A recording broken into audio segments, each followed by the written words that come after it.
નમસ્કાર વિદ્યાર્થી મિત્રો, છેલ્લા લેક્ચરની અંદર આપણે અભિસરણ એટલે શું, અભિસરણ દબાણ એટલે શું, અભિસરણ દબાણ માટેનું સૂત્ર પાઈ બરાબર W2RT/M2V એ આપણે જોયું.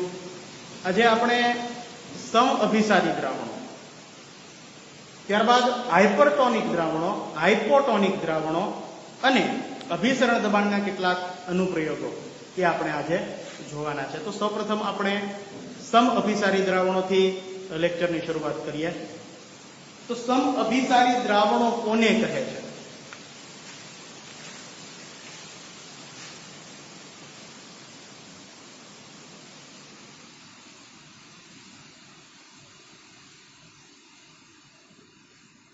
નામ પરથી મિત્રો થોડીક એમની વ્યાખ્યા બનાવવી વધુ સરળ રહેશે. જુઓ, સમ એટલે કે સમાન અને અભિસારી દ્રાવણો એટલે કે જેના અભિસરણ દબાણ સમાન છે તે.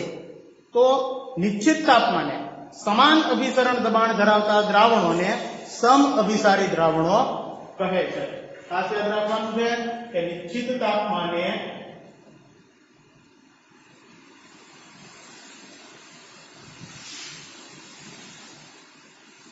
સમાન અભિસરણ દબાણ ધરાવતા દ્રાવણોને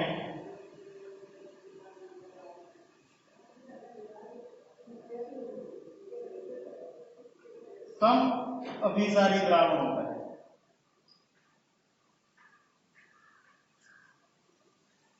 ખાસ એની વ્યાખ્યા છે યાદ રાખ્યા જેવી કે નિશ્ચિત તાપમાને, જો તાપમાન નિશ્ચિત હોવું જોઈએ, તાપમાન બદલાય તો અભિસરણ દબાણ પણ બદલાતું હોય છે મિત્રો.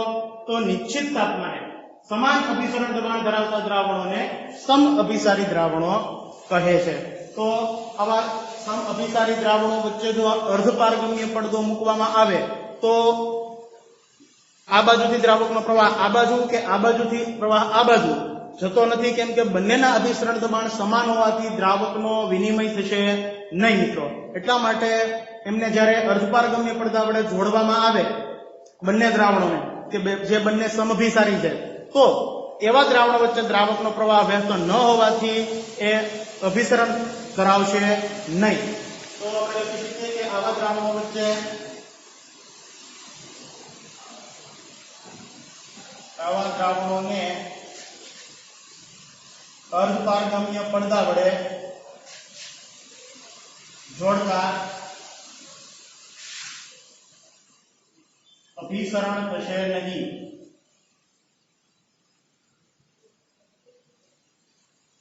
તો સ્વાભાવિક છે કે હું તમને એમ કહું કે આ હાથ અને આ હાથ બંને બાજુથી સમાન બળ લગાડું મિત્રો, તો હાથ કઈ દિશામાં જશે? તો આપણે કહી શકીએ બે બાજુથી સમાન બળ આવે તો હાથ એકે દિશામાં ન જાય ને. તો આવી જ ઘટનામાં જોવા મળે કે જ્યારે આ પાત્રની અંદર આ વચ્ચે અર્ધપારગમ્ય પડદો લગાવીએ અને બંને બાજુ જો દ્રાવણો ભરીએ, દ્રાવણ A અને દ્રાવણ B, બંનેના અભિસરણ દબાણ મિત્રો અહીંયા A અને B બંને સમાન છે. તો સ્વાભાવિક છે કે બંનેના અભિસરણ દબાણ સમાન હોવાથી દ્રાવકનો પ્રવાહ નહીં આ બાજુ જાય કે નહીં આ બાજુ જાય, એટલે કે અભિસરણની ઘટના અહીંયા જોવા મળવાની નથી મિત્રો. એટલે કે એમના વચ્ચે અભિસરણ થતું નથી, કેમ કે બંનેના અભિસરણ દબાણ સરખા જ હોવાથી આ ઘટના જોઈ શકાતી નથી. એનું ઉદાહરણ જોઈએ આપણે. તો ઉદાહરણ લોહીના કોષમાં જે દ્રાવક રહેલો છે તે દ્રાવકની સાપેક્ષે 0.9% વજન ગતિની સાંદ્રતા ધરાવતું મીઠાનું દ્રાવણ, આ બંને દ્રાવણોના અભિસરણ દબાણ મિત્રો સમાન હોવાથી આ બંને દ્રાવણો સમ અભિસારી છે. કયા બે દ્રાવણો ખાસ યાદ રાખવાના છે કે લોહીના કોષમાં રહેલો દ્રાવક એક દ્રાવણ છે અને બીજું દ્રાવણ છે 0.9% વજન ગતિની સાંદ્રતા ધરાવતું મીઠાનું દ્રાવણ. તો આ બંને દ્રાવણોના અભિસરણ દબાણ સરખા હોવાથી આ બંને દ્રાવણો સમ અભિસારી દ્રાવણો છે. ઉદાહરણ તરીકે આપણે વાત કરીએ તો લોહીના કોષમાં રહેલ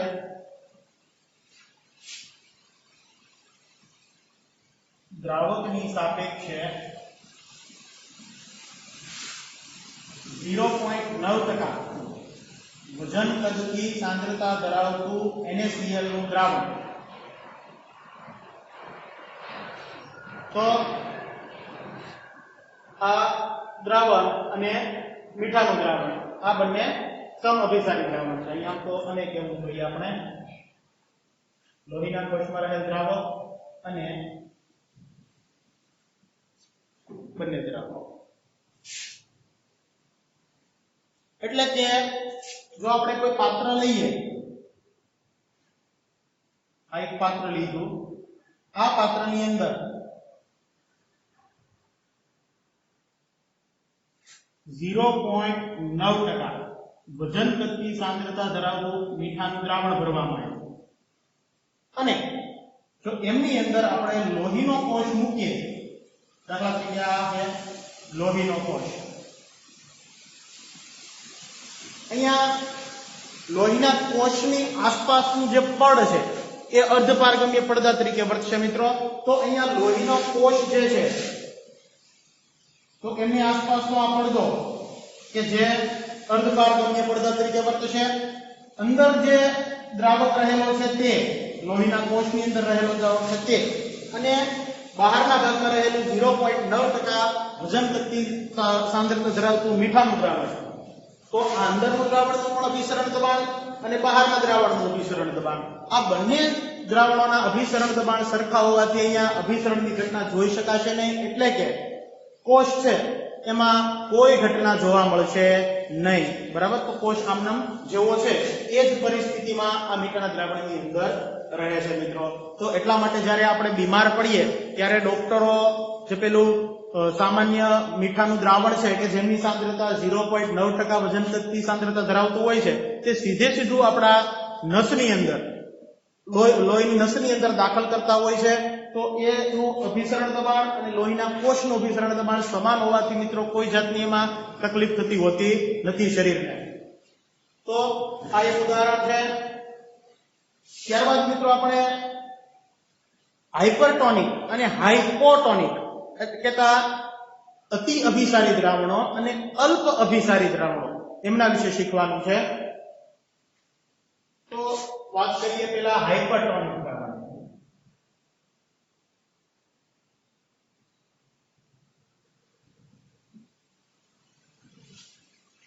તો આપણે જે વાત કરી બે સરખા અભિસરણ દબાણ ધરાવતા દ્રાવણોની મિત્રો. તો હવે જો બે દ્રાવણો લઈએ અને એકનું અભિસરણ દબાણ વધુ રાખીએ અને બીજાનું અભિસરણ દબાણ ઓછું રાખીએ, એવી સાંદ્રતા ધરાવતા બે દ્રાવણો છે કે જેમાં એકનું અભિસરણ દબાણ વધુ છે અને બીજાનું ઓછું છે. તો ઓછા અભિસરણ દબાણ ધરાવતા દ્રાવણની સાપેક્ષે વધુ અભિસરણ દબાણ ધરાવતા દ્રાવણને હાઇપરટોનિક કહેતા અતિ અભિસારી દ્રાવણ તરીકે ઓળખવામાં આવે છે. આવી જ રીતે વધુ અભિસરણ દબાણ ધરાવતા દ્રાવણની સાપેક્ષે ઓછું અભિસરણ દબાણ ધરાવતા દ્રાવણને હાઇપોટોનિક કહેતા અલ્પ અભિસારી દ્રાવણ તરીકે ઓળખવામાં આવે છે. મિત્રો શબ્દો પર ખૂબ ભાર આપજો, કેમ કે આ બંને અલ્પ અભિસારીમાંથી અતિ અભિસારીમાં અને અતિ અભિસારીમાંથી અલ્પ અભિસારીમાં જતા વાર નથી લાગતી. અમુક શબ્દોની જ રમત છે માત્ર. એટલે ખૂબ ધ્યાન આપજો કે બે દ્રાવણો, એકનું અભિસરણ દબાણ વધુ છે, બીજાનું અભિસરણ દબાણ ઓછું છે. આ બંને દ્રાવણોની સાપેક્ષે જો આપણે વાત કરવી હોય તો કહી શકીએ કે જેનું અભિસરણ દબાણ વધુ છે, ઓછાની સાપેક્ષે જેનું અભિસરણ દબાણ વધુ છે એમને હાઇપરટોનિક અને જેનું અભિસરણ દબાણ ઓછું છે આ બંનેની સાપેક્ષે એને હાઇપોટોનિક દ્રાવણ તરીકે અહીંયા ઓળખવામાં આવે છે. મિત્રો તેમની વ્યાખ્યા લખીએ તો ઓછા અભિસરણ દબાણ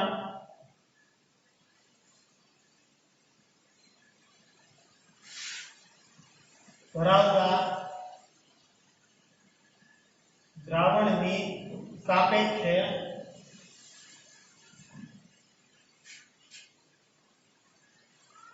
વધુ અભિસરણ દબાણ ધરાવતા દ્રાવણને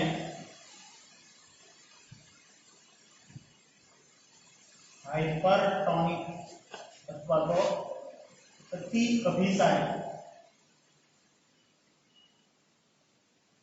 દ્રાવણ કહે છે.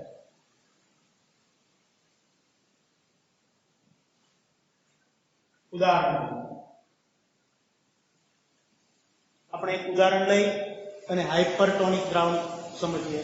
તો દાખલા તરીકે કોઈ પાત્ર લીધું, આ પાત્રની અંદર આપણે દ્રાવણ જોયું, કેટલી સાંદ્રતા ધરાવે? તો કે 0.9% વજન કરતી સાંદ્રતા ધરાવતા NaCl નું કરતા વધારે સાંદ્રતા ધરાવતું દ્રાવણ, વધારે સાંદ્રતા ધરાવતું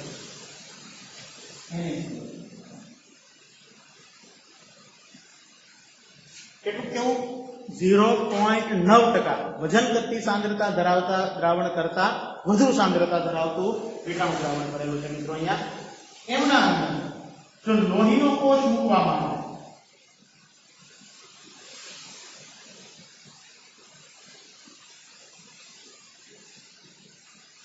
તો સ્વાભાવિક છે મિત્રો કે આ લોહીના કોષની આસપાસનું પડદો અર્ધપારગમ્ય પડદા તરીકે વર્તશે અને આ લોહીના કોષની અંદર જે દ્રાવક રહેલો, તો આગળ આપણે વાત કરી હતી કે આ દ્રાવક લોહીના કોષમાં રહેલો દ્રાવક અને 0.9% સાંદ્રતા ધરાવતું મીઠાનું દ્રાવણ, આ બંનેનું અભિસરણ દબાણ સરખું છે. પણ જો સાંદ્રતા વધારવામાં આવે મિત્રો તો અભિસરણ દબાણમાં પણ વધારો થશે, કારણ કે અભિસરણ દબાણ અને સાંદ્રતા આ બંને એકબીજાના સમપ્રમાણમાં હોય છે. તો અહીંયા 0.9% વજન કરતી સાંદ્રતા ધરાવતા મીઠાને કરતા વધુ સાંદ્રતા ધરાવતું દ્રાવણ અહીંયા લેવામાં આવ્યું છે મિત્રો. એટલે કે 0.9 થી વધારે એટલે કે 1%, 1.2%, 1.1%, 3%, 5% એવું. તો આ દ્રાવક અને આ બહાર જે દ્રાવણ છે તે, તો અહીંયા આના કરતા બહારનું દ્રાવણ છે એનું અભિસરણ દબાણ વધુ હશે મિત્રો. તો આ લોહીના કોષમાં રહેલા દ્રાવકની સાપેક્ષે 0.9% થી વધારે વજન કરતી સાંદ્રતા ધરાવતા દ્રાવણને આપણે હાઇપરટોનિક દ્રાવણ તરીકે અહીંયા ઓળખશું. તો અહીંયા આ દ્રાવણ જે છે એ હાઇપરટોનિક દ્રાવણ છે અને કોષની અંદર રહેલો જે દ્રાવક છે એ હાઇપોટોનિક દ્રાવણ અહીંયા બનશે મિત્રો. તો અહીંયા કઈ ઘટના જોવા મળશે? આપણે અભિસરણ દબાણ વખતે વાત કરી હતી મિત્રો કે હંમેશા દ્રાવકનો પ્રવાહ એ મંદ દ્રાવણથી સાંદ્ર દ્રાવણ તરફ હોય છે. તો અહીંયા સ્વાભાવિક છે કે અહીંયા બહારની સાંદ્રતા વધુ છે, કોષની અંદર સાંદ્રતા ઓછી છે.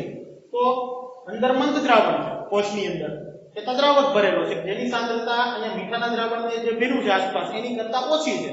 તો ઓછી સાંદ્રતાથી વધુ સાંદ્રતા તરફ દ્રાવક ગતિ કરશે તો અહીંથી આ દ્રાવકમાંથી જે ઘટક કણો છે એ બહાર નીકળશે, દ્રાવક છે એ કોષમાંથી બહાર નીકળવા માંડશે.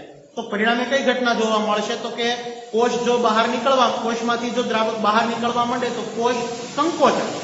તો આપણે કહી શકીએ કે હાઇપરટોનિક ની અંદર જો આવું કોઈ આપણે કોઈ કોષ મૂકીએ અથવા તો 0.9% કરતા વધુ સાંદ્રતા ધરાવતા દ્રાવણમાં જો મીઠાનો કોષ મૂકીએ તો મીઠાનો કોષ સંકોચાશે. એનું કારણ છે કે લોહીના કોષમાં જે દ્રાવક છે એમાંથી દ્રાવક બહાર નીકળશે, બરાબર? તો જેના કારણે કોષ સંકોચાશે. તો આ દ્રાવણ છે એમને આપણે હાઇપરટોનિક દ્રાવણ તરીકે અહીંયા ઓળખશું. તો ઉદાહરણ તરીકે લોહીના કોષમાં રહેલ દ્રાવકની સાપેક્ષે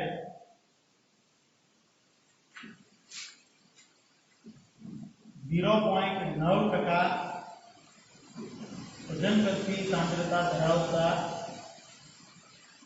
કરતા વધુ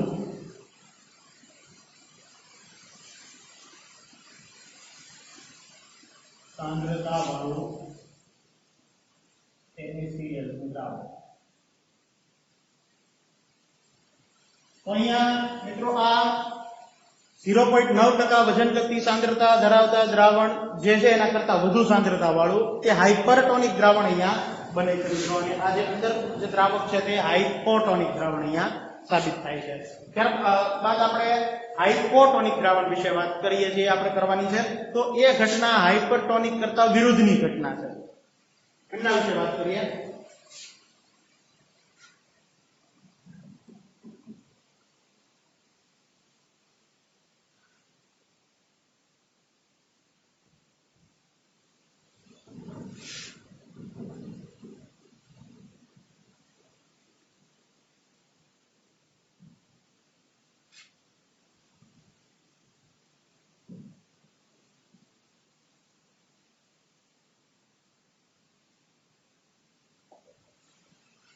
તો આગળ વાત કરીએ એમ કે બે દ્રાવણો અથવા બે કરતા વધારે દ્રાવણો, એમાં જો આપણે વાત કરતા હોઈએ તો ઓછી અભિસરણ દબાણ ધરાવતું જે દ્રાવણ છે અને વધુ અભિસરણ દબાણ ધરાવતા દ્રાવણની સાપેક્ષે હાઇપોટોનિક અથવા તો અલ્પ અભિસારી દ્રાવણ તરીકે ઓળખવામાં આવે છે મિત્રો.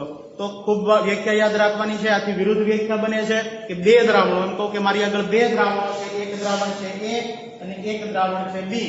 અહીંયા A દ્રાવણનું અભિસરણ દબાણ વધુ છે, B દ્રાવણનું અભિસરણ દબાણ ઓછું છે. તો જેનું અભિસરણ દબાણ ઓછું છે એમને વધુ અભિસરણ દબાણ ધરાવતા દ્રાવણની સાપેક્ષે હાઇપોટોનિક દ્રાવણ કહે છે. અને જે વધુ સાંદ્રતા ધરાવે છે એને આપણે આગળ વાત કરી તેમ હાઇપરટોનિક દ્રાવણ તરીકે ઓળખવામાં આવે છે મિત્રો. તો એમની વ્યાખ્યા લખીએ અને એના વિશેની વાત કરીએ. એના કેટલાક ઉદાહરણ વિશે વાત કરીશું.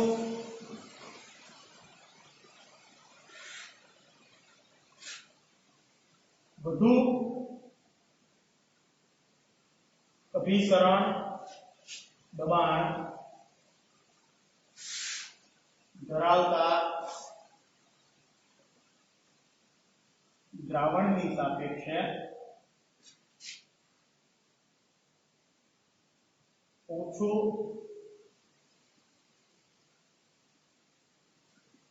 અભિસરણ દબાણ ધરાવતા દ્રાવણને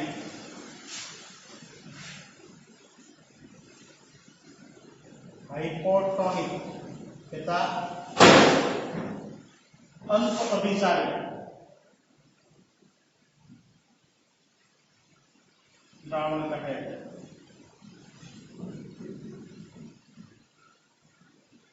ઉદાહરણ દાખલા તરીકે આપણે એક પાત્ર લઈએ.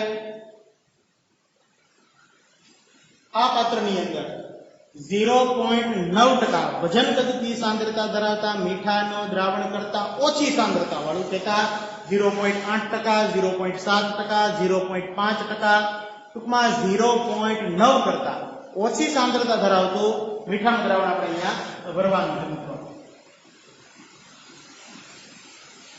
તો અહીંયા આપણે લીધું છે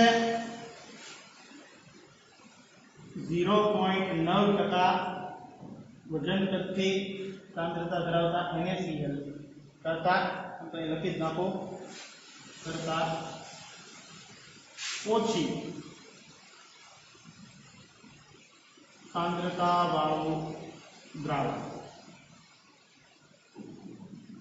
મીઠાનું દ્રાવણ.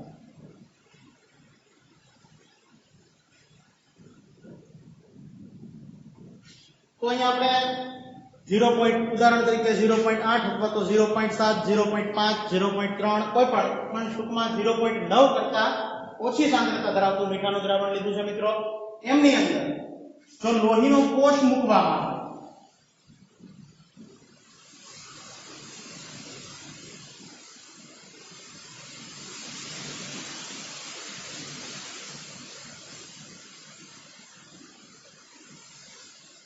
તો આગળ આપણે વાત કરી હતી કે લોહીના કોષમાં રહેલું જે દ્રાવક છે તે અને એકદમ રાઈટ 0.9% વજન કદથી સાંદ્રતા ધરાવતું મીઠાનું દ્રાવણ છે મિત્રો. આ બંને સમ અભિસારી હતા, એટલે કે બંનેના અભિસરણ દબાણ સરખા હતા, એટલે કે સમ અભિસારી હતા. પણ જો બે પૈકી કોઈ પણ એકની આપણે સાંદ્રતા ઘટાડીએ તો એના અભિસરણ દબાણમાં પણ મિત્રો ઘટાડો થશે, કારણ કે અભિસરણ દબાણ એ સાંદ્રતાના સમપ્રમાણમાં હોય છે. તો અહીંયા 0.9% કરતા ઓછી સાંદ્રતા ધરાવતું દ્રાવણ લીધું તો સ્વાભાવિક છે કે આ જે લોહીના કોષ જે છે એમાં રહેલો દ્રાવક એની સાપેક્ષે આ જે મીઠાનું દ્રાવણ છે એની સાંદ્રતા ઓછી છે, એટલે કે એનું અભિસરણ દબાણ ઘટવાનું છે. તો આના કરતા આ બાજુ જે લોહીના કોષના દ્રાવક તત્વની સાપેક્ષે જે બહાર દ્રાવણ ભરવામાં આવ્યું મીઠાનું, તો એની સાંદ્રતા ઓછી છે એટલે અભિસરણ દબાણ પણ ઓછું હશે. તો શું થશે કે આપણે વાત કરી હતી અભિસરણ દબાણ વખતે કે હંમેશા દ્રાવકનો પ્રવાહ કઈ દિશામાં હોય છે, તો ઓછી સાંદ્રતા ધરાવતા દ્રાવણથી વધુ સાંદ્રતા ધરાવતા દ્રાવણ તરફ હંમેશા દ્રાવક છે એ અર્ધપારગમ્ય પડદામાંથી વહેતો હોય છે. તો અહીંયા લોહીની કોષના આસપાસનું જે પડ છે એક અર્ધપારગમ્ય પડદા તરીકે જ વર્તશે મિત્રો. અહીંયા કઈ ઘટના જોવા મળશે, તો કે સ્વાભાવિક છે કે આ જે લોહીના કોષની અંદર જે દ્રાવક ભેરો એની સાંદ્રતા વધુ છે અને એટલે કે એનું અભિસરણ દબાણ પણ વધુ છે અને 0.9% એના કરતા ઓછી સાંદ્રતા ધરાવતું જે મીઠાનું દ્રાવણ છે એમનું અભિસરણ દબાણ પણ ઓછું છે અને સાંદ્રતા પણ ઓછી છે. તો હંમેશા ઓછી સાંદ્રતાથી વધુ સાંદ્રતા તરફ દ્રાવકનો સ્વયંભૂ પ્રવાહ શરૂ થાય. એટલે કે અહીંયાથી અહીંયા સાંદ્રતા ઓછી છે, આની અંદર સાંદ્રતા વધુ છે, તો આપણે કહી શકશું કે આમાંથી જે પાણી છે એ આ કોષની અંદર દાખલ થાય છે. તો સ્વાભાવિક છે કે કોઈ ફુગ્ગાની અંદર જો આપણે ફૂંક મારીએ તો ફુગ્ગો ફૂલે, તો સ્વાભાવિક છે એ ઘટના અહીંયા પણ જોવા મળશે કે દ્રાવક છે એ જો એની અંદર જવા લાગે, બરાબર, તો જો આમની અંદર જવા લાગશે, કોષની અંદર જવા લાગશે તો કોષ ફૂલવાનું, બરાબર. તો કોષ અહીંયા ફૂલશે અને આ જે દ્રાવણ છે 0.9% કરતા ઓછી સાંદ્રતા ધરાવતું મીઠાનું દ્રાવણ એ આપણા માટે અહીંયા હાઇપોટોનિક દ્રાવણ બનશે. જ્યારે આ જે દ્રાવણ છે લોહીના કોષની અંદર રહેલો દ્રાવક એ આપણા માટે હાઇપરટોનિક દ્રાવણ બનશે મિત્રો. તો એ આપણે લખી લઈએ. અન્ય પણ આવું એક ઉદાહરણ છે કે આપણે જ્યારે વાત કરી હતી કે સૂકી દ્રાક્ષને પાણીમાં જો મૂકવામાં આવે તો તે ફૂલે છે. કારણ શું? તો એનું કારણ પણ એવું જ છે કે જે સૂકી દ્રાક્ષ છે, બરાબર, તો દ્રાક્ષની અંદરનો જે ભાગ છે ગીળો પદાર્થ એની સાંદ્રતા પાણીની સાંદ્રતા કરતા વધુ છે. તો જ્યારે આપણે દ્રાક્ષને પાણીમાં મૂકીએ તો કઈ ઘટના જોવા મળે કે જે દ્રાક્ષની આસપાસનું જે પડ છે એ અર્ધપારગમ્ય પડદા તરીકે વર્તશે અને હંમેશા ઓછી સાંદ્રતાથી વધુ સાંદ્રતા તરફ પ્રવાહ શરૂ થાય. એટલે કે દ્રાક્ષની અંદરનો જે ભાગ છે એનું અભિસરણ દબાણ વધુ હશે, બહાર જે પાણી ભરેલું અભિસરણ દબાણ ઓછું હશે. તો પાણી છે એ એમની અંદર દાખલ થશે આ દ્રાક્ષની અંદર અને જેના કારણે દ્રાક્ષ ફૂલે છે મિત્રો. તો ખૂબ યાદ રાખવાનું છે. ઉદાહરણ તરીકે આપણે લખી લઈએ, લોહીના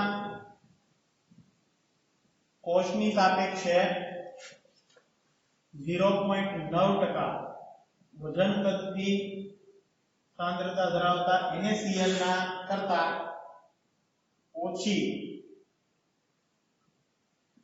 સાંદ્રતા ધરાવતું દ્રાવણ. તો મિત્રો અહીંયા આ જે દ્રાવણ છે એ હાઇપોટોનિક દ્રાવણ બનશે અને લોહીના કોષ છે એ એની અંદરનો દ્રાવક છે એ હાઇપરટોનિક દ્રાવણ બનશે. તો આ વાત કરી આપણે હાઇપરટોનિક, હાઇપોટોનિક અને સમ અભિસારી દ્રાવણો. સમ અભિસારી દ્રાવણોને મિત્રો કહેતા ભૂલી ગયો કે ઇંગ્લિશમાં એમને આઇસોટોનિક દ્રાવણો તરીકે ઓળખવામાં આવે છે. તો ખૂબ યાદ રાખવાનું છે હાઇપરટોનિક દ્રાવણ શું, હાઇપોટોનિક દ્રાવણ શું. આને લગતા એક ખૂબ અગત્યના નીટના એક્ઝામ્પલ એ પણ આપણે એક સ્પેશિયલી લેક્ચર બનાવી અને જોવાનું છે મિત્રો. તો એના વિશે હવે વાત કરશું. ત્યારબાદ આપણે અભિસરણ દબાણના કેટલાક અનુપ્રયોગો એમના વિશે પણ વાત કરવાની છે.